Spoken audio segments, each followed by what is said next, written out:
ada negeri yang bernama Avicenna. Negeri itu sangat makmur, namun sayang sekali kan, itu adalah negeri yang dihuni oleh jutaan korupsi, oleh jutaan kejahatan, bahkan kejahatan di sudut-sudut kota itu sudah menjadi hal yang biasa, sudah menjadi hal biasa dan sudah menjadi keterbiasaan masyarakat. Bahkan negara ini hampir hancur, korupsi di mana-mana, kemiskinan, kelaparan sudah terjadi, sudah hal yang biasa dilestarikan. Bahkan anehnya diajarkan di jadi anak-anak kita belajar hari ini materi tentang korupsi, kejahatan itu harus dikembangbiakan.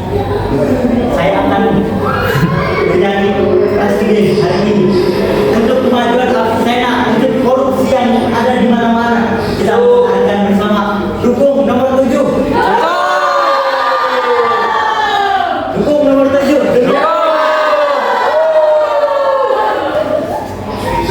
Karena korupsi itu harus dilestarikan. Capek sekali ya menjadi presiden negara ini. Negara yang tinggal di atas air plastik, tidak ada negeri yang bersih. Kita harus berjalan apa ya ke depannya?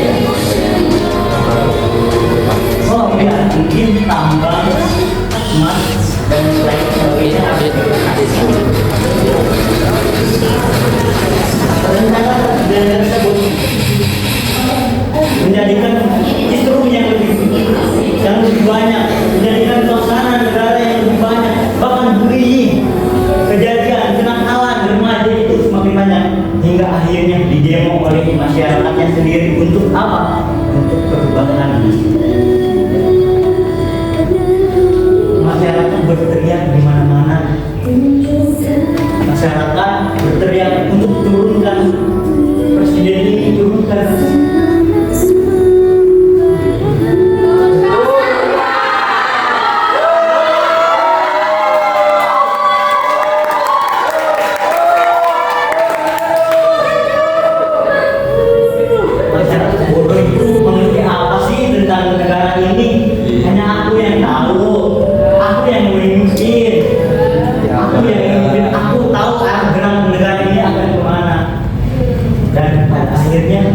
Avicenna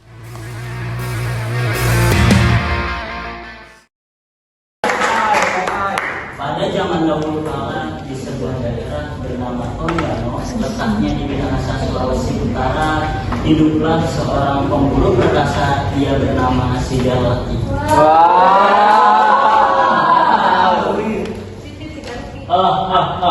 Akulah Sigalaki, pemburu paling perkasa di negeri ini. Semua orang harus mengakui itu. Sigalaki sangat terkenal karena keahliannya dalam menombak. Kau hebat sekali Sigalaki. Tidak ada satupun sasaran yang tepat dari tembakan yang luput dari tembakan Sigalaki.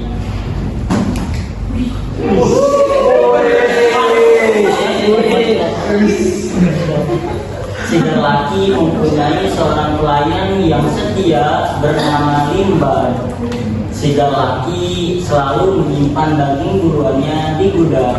Nantinya daging tersebut menjadi persediaan makanan bagi dirinya dan Limban. Biasanya Sigalaki akan menyuruh Limban untuk mengolah daging tersebut hingga menjadi masakan yang lezat. Limban selalu mematuhi semua perintah Sigalaki. Masakanmu sangat lezat, Limban. Tidak salah aku memilihmu menjadi pelayanku. Pada suatu hari Sigalaki hendak pergi ke hutan untuk memburu hewan. Aku akan pergi ke hutan untuk memburu hewan. Apakah Tuhan membutuhkan saya di sana? Tidak perlu, aku akan pergi sendiri. Saat di dalam hutan, Sigalaki segera membidik hewan incarannya. Tentu ini bukanlah hal yang sulit karena si lelaki selalu bisa mendapatkan hewan yang dia inginkan. Itu dia hewannya. Pasti dengan mudah pembaku akan menancap ke tubuhnya. Namun ketika tombak itu dilepaskan, ternyata hewan itu berhasil menyelamatkan diri.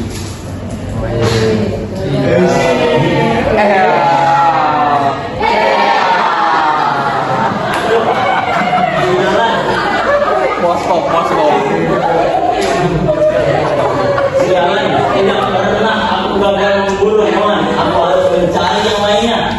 Bidikan si lelaki gagal. Baru kali ini ia gagal membidik hewan dia.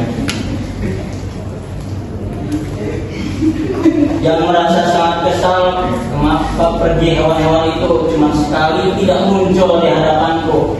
Sudah lama menunggu, tetapi tidak ada seekor hewan pun yang terlihat.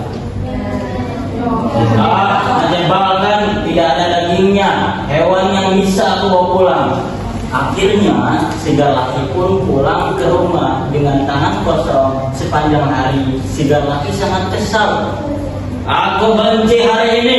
Sesampainya di rumah, si lelaki menyuruh Limbat untuk memasak dagingnya.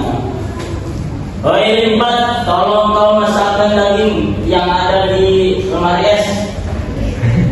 Baik Tuhan. Saat Limbat sedang mengecek daging persediaan tuannya di rumah, alangkah terkejut.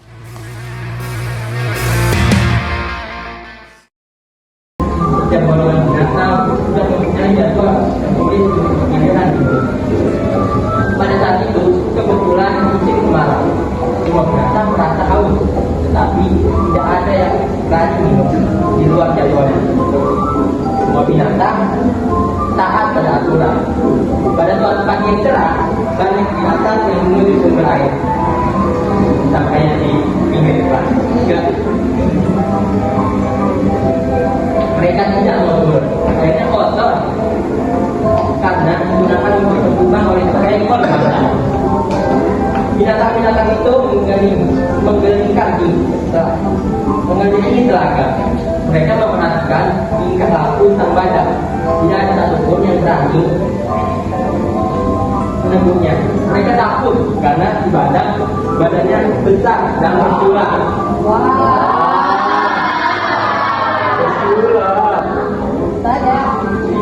Di pihak lain, badak merasa bangga menjadi pusat perhatian dan tontonan.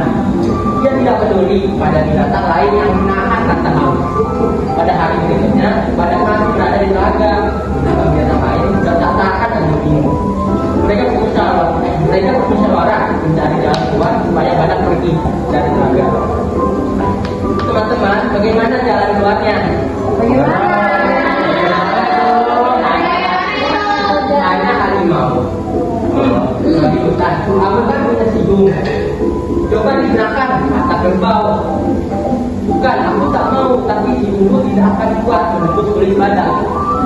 Bisa-bisa hidungku rontok. Jawab babi hutan sambil mengelengkan kepala.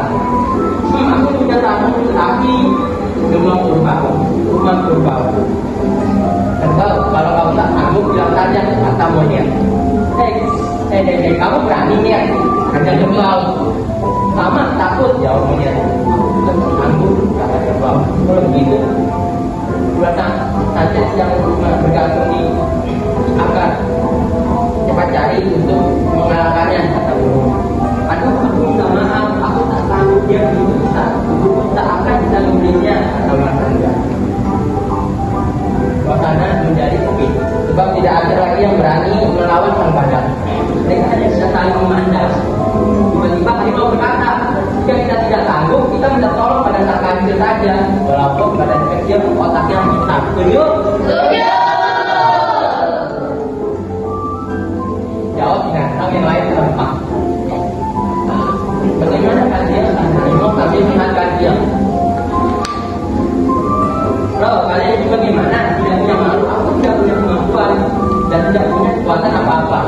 Jawab kancil. Jangan pura-pura kancil, kamu percaya kamu bisa mengangkat si badak, kata banteng. Ya, kancil, kami percaya bahwa kepintaranmu. Kata binatang yang lain. Baiklah,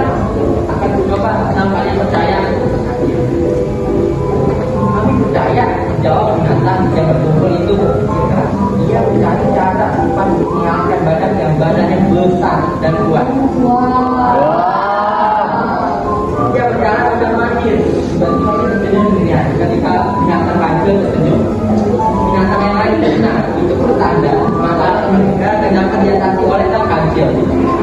Ketika memenuhi badan, pada saat itu sang padak mulai berkembang. Namun dia keluar yang sangat kami hormati, yang gagah perkasa, yang tidak ada bandingannya. Hamba memberanikan diri mengganggu kegiatan Tuhan karena ada yang suci yang perlu hamba sampaikan. Kata kancil dengan kata yang lembut dan